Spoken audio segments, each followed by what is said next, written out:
बढ़ते अगली खबर की ओर। मुरादाबाद शहर को स्मार्ट बनाने के लिए नगर निगम मुरादाबाद लगातार काम कर रहा है, जिसके लिए पूरे शहर में विकास कार्य करवाए जा रहे हैं। और इसको लेकर हमारी संवाददाता अंकित चौहान ने नगर आयुक्त आईएएस दिव्यांशु पटेल से खास बातचीत की है। आप हमारी खास रिपोर्ट देखिए।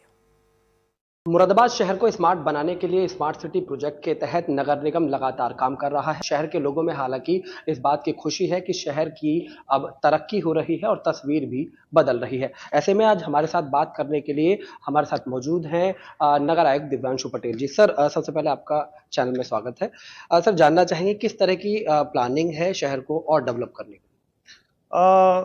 नगर निगम मुरादाबाद विभिन्न मदों के माध्यम से लगातार शहर को सुंदर बनाने के लिए प्रयासरत है। विश्व स्तरीय वॉर म्यूजियम और एक संविधान पार्क, साथ में हमारा जो पिछले 6 महीने से काम चल रहा था साउंड एंड लाइट शो जो हम वाटर बॉडी पे करने जा रहे हैं, वो जनवरी में बन के तैयार हो जाएगा। और इसके अलावा एक अम्यूजमेंट पार्क की भी स्थापना करने जा रहे हैं। और ये सारे जो हमारे बड़े प्रोजेक्ट हैं वो अप्रैल 2025 तक, मतलब अगले 3 से 4 महीने में बन के तैयार हो जाएंगे। उनमें से भी 2 या 3 प्रोजेक्ट तो हम फरवरी या मार्च में ही पूरा कर लेंगे, और टोटल हम अप्रैल का टारगेट लेकर चल रहे हैं। इसके अलावा जो शहर की 3 मुख्य सड़कों का सौंदर्यीकरण का लगातार चल रहा है, रामपुर रोड, कांट रोड और दिल्ली रोड। दिल्ली रोड का लगभग 80% काम हो चुका है, अभी भी वहाँ काम लगातार चल रहा है, नई नई चीजें उसमें डाली जा रही हैं। कांट रोड का इसके बाद हम युद्ध स्तर पर शुरू करेंगे, क्योंकि हरथला का जो अतिक्रमण हटाया गया था उसे व्यावसायिक दृष्टिकोण से अच्छा बनाना हमारी जिम्मेदारी है। और रामपुर रोड पर भी आपने देखा होगा कि रामगंगा पुल से वो काम शुरू हो चुका है, और उसे रेलवे स्टेशन होते हुए पीली कोठी चौराहे से कनेक्ट करने का जो प्रोजेक्ट है वो अगले 1 से 2 महीने में पूरा कर दिया जाएगा। तो शहर की कुछ जो तस्वीर है वो कुछ और नजर आएगी, लगभग माने कि अप्रैल तक जो चीजें हैं। मेरे कार्यभार ग्रहण करने के बाद जो भी सौंदर्यीकरण के प्रोजेक्ट लिए गए हैं या जो भी सौंदर्यीकरण के कार्य कराए जा रहे हैं, वो सारा सांस्कृतिक राष्ट्रवाद की थीम के तहत कराया जा रहा है। कोई भी स्मारक, कोई भी पैनल, कोई भी चित्रकारी या कोई भी बड़ा प्रोजेक्ट, चाहे जैसे कि पार्क को डेवलप करना हो या कोई म्यूजियम बनाना हो, वो सारी चीजों का पीछे एक ही उद्देश्य है कि सांस्कृतिक राष्ट्रवाद की भावना को बढ़ावा दिया जाए। उसी भावना के तहत बड़े प्रोजेक्ट में हम युद्ध स्मारक को ले सकते हैं, संविधान पार्क को ले सकते हैं, और छोटे छोटे जो हमारे सौंदर्यीकरण के काम हैं, जैसे कि आदि विद्रोही पथ हो, हम नारी शक्ति को नमन करते हुए मिशन शक्ति पथ बना रहे हैं, काकोरी का हमने स्मारक बनाया है, और सांस्कृतिक राष्ट्रवाद का पूरा पैनल बनाया है, पंडित दीनदयाल उपाध्याय जी का स्मारक बनाया है, स्वच्छता मिशन का स्मारक बनाया है। ये सारी चीजें शहर की ओवरऑल फेस लिफ्टिंग के लिए थी, जिसका बनना जरूरी था, और हमने डिजाइनिंग करके क्विक रिस्पांस देते हुए शहर को सुंदर बनाने की तरफ कदम आगे बढ़ाया है।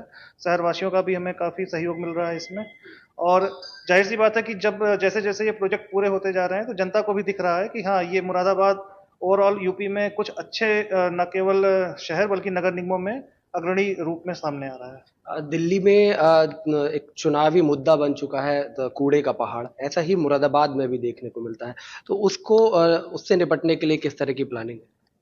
कूड़े के पहाड़ की समस्या जब मैंने कार्यभार ग्रहण किया तब माननीय महापौर जी और माननीय मंडलायुक्त महोदय के द्वारा इंगित किया गया था, और उस पर ध्यान देते हुए सारी विधिक प्रक्रियाओं को पूरा करते हुए, जिस कंपनी को पिछले 7-8 वर्षों से टेंडर मिला हुआ था और उनके द्वारा कार्य न करते हुए अन्य तरीकों से दबाव डलवाया जा रहा था कि पेमेंट उन्हें लगातार होती रहे, उसका ही परिणाम था कि 3 लाख मीट्रिक टन कूड़े का पहाड़ मुरादाबाद में खड़ा हो गया था। उसको दृष्टिगत रखते हुए माननीय महापौर जी के दिशा निर्देशों के क्रम में विधिक प्रक्रिया पूरी करते हुए टेंडर निरस्त किया गया, और दूसरी जो टेंडर प्रक्रिया अपनाई गई उसमें नए टेंडर हुए, और जो नई एजेंसी को काम मिला है टेंडर प्रक्रिया में, उन्हें भी स्पष्ट कर दिया गया है कि हर 3 महीने पर इसकी समीक्षा होगी, और यदि काम में कोई भी अड़चन आती है तो वो हमें बताएं। अदरवाइज हम ये मानते हुए कि आप काम नहीं करना चाह रहे हैं, हम आपका भी टेंडर निरस्त करेंगे।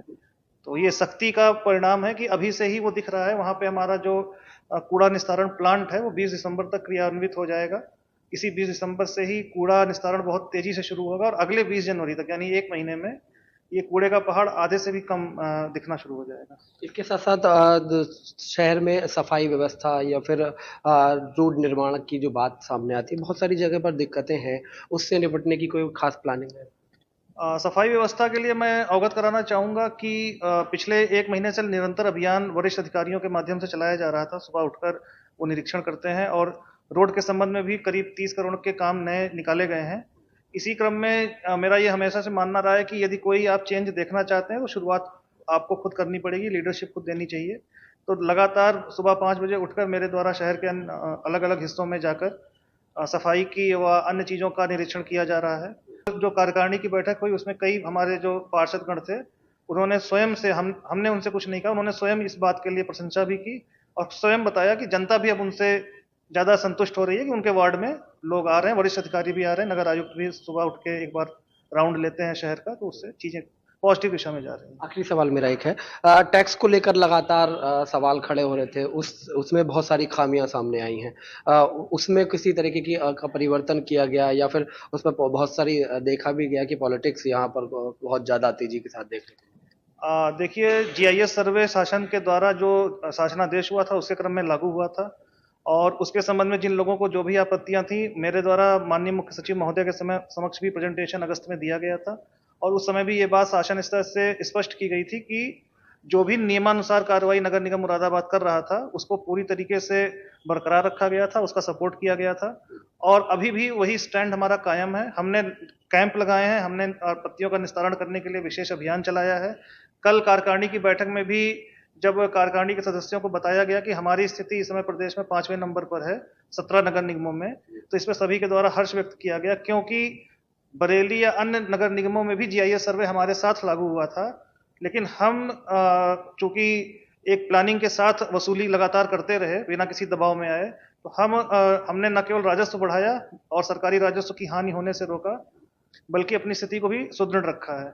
और 30 दिसंबर तक हमारा टारगेट है कि जो हमारा टोटल लक्ष्य है राजस्व वसूली का, उसका 60% हम 31 दिसंबर तक पूरा कर लेंगे और टोटल जो 56 करोड़ हमारा टारगेट 31 मार्च तक का है, उसके क्रम में हमने 75 करोड़ वसूली का टारगेट रखा है कि 20 करोड़ ज़्यादा ही वसूल हम करेंगे टोटल टैक्स में, और टैक्स और नॉन टैक्स मिला के करीब 125 करोड़। पिछले साल 95 करोड़ मेरे कार्यभार ग्रहण करने के बाद हुआ था। इस बार हमारा जो रियलिस्टिक टारगेट है, जो कि आसानी से हम अचीव कर सकते हैं, वो 125 करोड़ का है। तो ये थे हमारे साथ में नगर आयुक्त दिव्यांशु पटेल जी, जिन्होंने हमारे सीधे सवालों के जो जवाब है वो दिए हैं और शहर को किस तरह से स्मार्ट बनाया जा रहा है और इसके अलावा और क्या कार्य होने वाले हैं, इन सभी बातों को सामने रखा है। अपने सहयोगी के साथ मैं अंकित चौहान, खबर फास्ट, मुरादाबाद।